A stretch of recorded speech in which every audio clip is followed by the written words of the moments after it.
సరే ఈ betting app promote చేస్తున్న ఇన్‌ఫ్లుయెన్సర్స్ మీద కేస్ ఫైల్ చేయడం జరిగింది. సో, ఇందులో చాలామంది ఉన్నారని కొంతమంది పేర్లయితే బయటికి వస్తున్నాయి. అండ్ అలాగే శ్యామ్‌ల పేరు ఎక్కువగా వినిపిస్తుంది. ఈవెంట్‌ని హైలైట్ చేసి మాట్లాడుతున్నారు. ఎందుకు అనుకోవచ్చు? బెట్టింగ్ యాప్స్ ప్రమోట్ చేస్తున్నారని ఇన్‌ఫ్లుయెన్సర్స్ పైన కేసు నమోదైంది. నిన్న జరిగింది.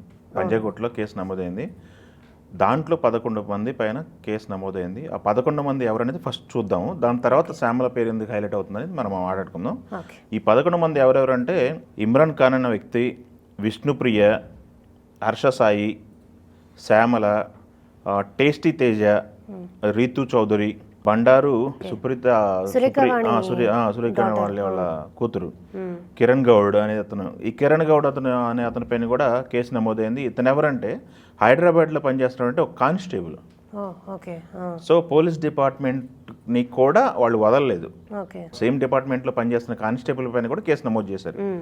సో అజయ్ అనే ఒక అతను, సన్నీ, సుధీర్, ఇలా 11 మంది పైన నిన్న పంజాగుట్టలో కేసు నమోదైంది. అయితే దీంట్లో మనకి కేసు నమోదైందని వార్తలాగా వచ్చింది. ఎప్పుడైతే ఈ కేసు నమోదైంది అని చెప్పేసి బయటికి రావడం జరిగిందో అప్పటి నుంచి సోషల్ మీడియాలో శ్యామ్ల పైన ట్రోలింగ్ ఎక్కువ నడుస్తుంది. ఎందుకు ట్రోలింగ్ నడుస్తుంది? మనం గత సంవత్సరం నుంచి చూస్తున్నాం, ఎలక్షన్స్ ముందు నుంచి కూడా. ఎలక్షన్స్ ముందు వరకు శ్యామల యాంకర్గా తెలుసు, ఇన్ఫ్లుయెన్సర్గా తెలుసు, సాయిధర్మ తేజ్ సినిమా ఒకటి వచ్చింది కదా, దాంట్లో కూడా మంచి క్యారెక్టర్ చేసింది, ఆర్టిస్ట్గా తెలుసు. ఎప్పుడైతే ఎలక్షన్ ముందు తను వచ్చి మాట్లాడుతూ ఒక ఇంటర్వ్యూలో ఏదైతే తను మాట్లాడిందో ఆ మాటలు వివాదాస్పదమైనవి, కొంతమందిని హర్ట్ చేసినాయి, కుటుంబానికి సంబంధించిన సభ్యులను హర్ట్ చేసినాయి. అప్పటి నుంచి కూడా ఈమె చాలా ట్రోలింగ్ గురి అవుతుంది. ఎందుకంటే తను ఏదైతే మాట్లాడుతుందో, ఎవరిని మాట్లాడుతుందో అందరికీ అర్థమవుతుంది. తను ఏమనుకుంటుంది, తెలివిగా మాట్లాడుతున్నాను, పేర్లు తీయట్లేదు, నేను గుంట నక్కలని సామెతలు చెప్తున్నాను అనుకుంటుంది. కానీ జనాలు అందరికీ తెలిసింది అది. అది కాకుండా మీడియా ముందుకు వచ్చి ఈ మధ్య కాలంలో చాలా సూక్తులు చెప్తుంది, నీతి వాక్యాలు చెప్తుంది అని చెప్పేసి నిన్నటి నుంచి ట్రోలింగ్ జరుగుతుంది. ఆ బిట్స్ కూడా కట్ చేసి పెడుతున్నారు. ఒక పార్టీకి అధికార ప్రతినిధిగా ఉంది తను.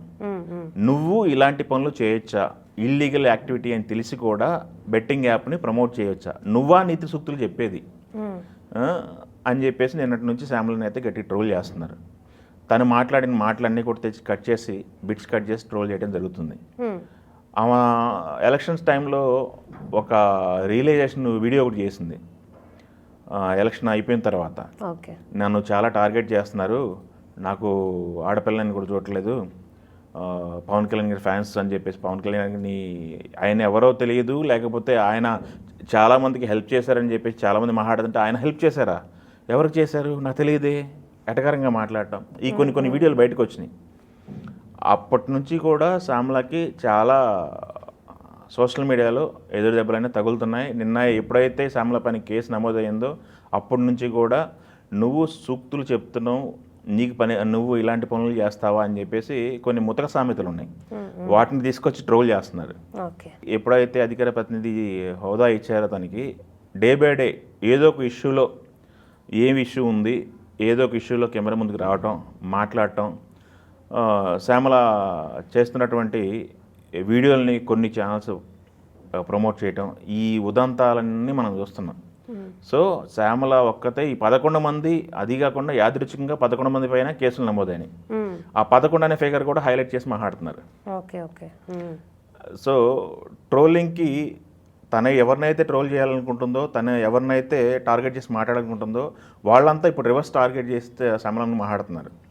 ఇన్ని రోజులు ఏం చేసింది తను, విషయం ఏదైనా సరే ఆడపిల్లలకి అన్యాయం జరుగుతుంది, ఆడవాళ్ళని తీసుకొచ్చి మాట్లాడుతుంది అనేది ఆమె ప్రధానంగా చెప్తున్నటువంటి, రాష్ట్రంలో ఆడవాళ్ళకి శాంతి భద్రతలు లేవు, ఆడవాళ్ళకి హక్కులు కోల్పోతున్నారు, ఆడవాళ్ళపైన అరాచకాలు పెరిగినాయని ఈ 3 మాటల చుట్టూ తిరుగుతుంటాను.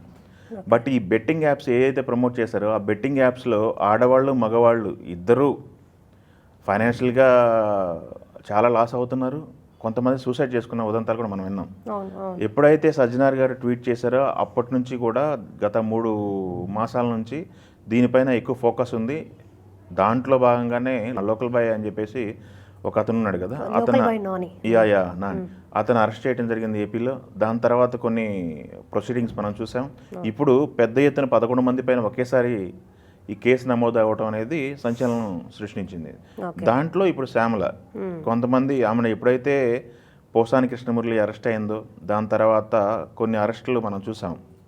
వైసీపీ సంబంధించినటువంటి కొంతమంది వంశీ దగ్గర నుంచి కానీ ఇలా ఈ ఒరవడిలో శ్యామల పైన కూడా కేసులు నమోదు చేయాలని చెప్పేసి, శ్యామల కూడా లైన్ దాటి మాట్లాడారని చెప్పేసి చాలా వాదనలు వినిపించాయి. బట్ మొట్టమొదటిసారిగా శ్యామల పైన ఈ కేసు నమోదైంది. అది ఎలా ఇల్లీగల్ యాక్టివిటీని ప్రమోట్ చేస్తున్నారు వీళ్ళు అని చెప్పేసి. సో శ్యామలకి కానీ ఈ 11 మందికి కానీ ఎలాంటి శిక్షలు పడతాయి, వీళ్ళని అరెస్ట్ చేస్తారా లేకపోతే యాంటిసిపేటరీ బెయిల్ కోసం ట్రై చేస్తున్నారా అనేది ఇప్పుడు డిస్కషన్ నడుస్తుంది.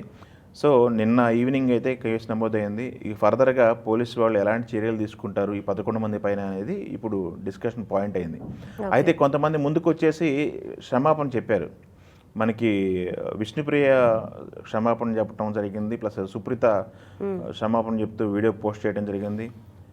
మేము అపాలజీస్ చెప్తున్నాము, ఇక మీదట ఇట్లాంటి పనులు చేయమని చెప్పి. కొంతమంది అయితే సోషల్ మీడియా అకౌంట్లో వాళ్ళు ప్రమోట్ చేసినటువంటి వీడియోలని డిలీట్ చేశారు.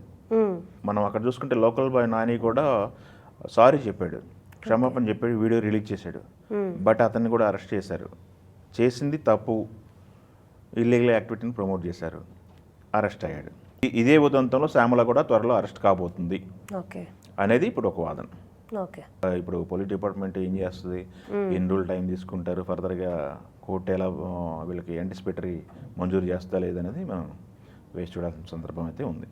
శ్యామల పైన మట్టికి టార్గెట్ చేయడానికి ప్రధానమైన కారణం ఏంటంటే తను వచ్చేసి నీతులు ఎక్కువ చెప్తుంది బయట, బట్ చేసిన పని తప్పు పని కదా అనేది వాదన.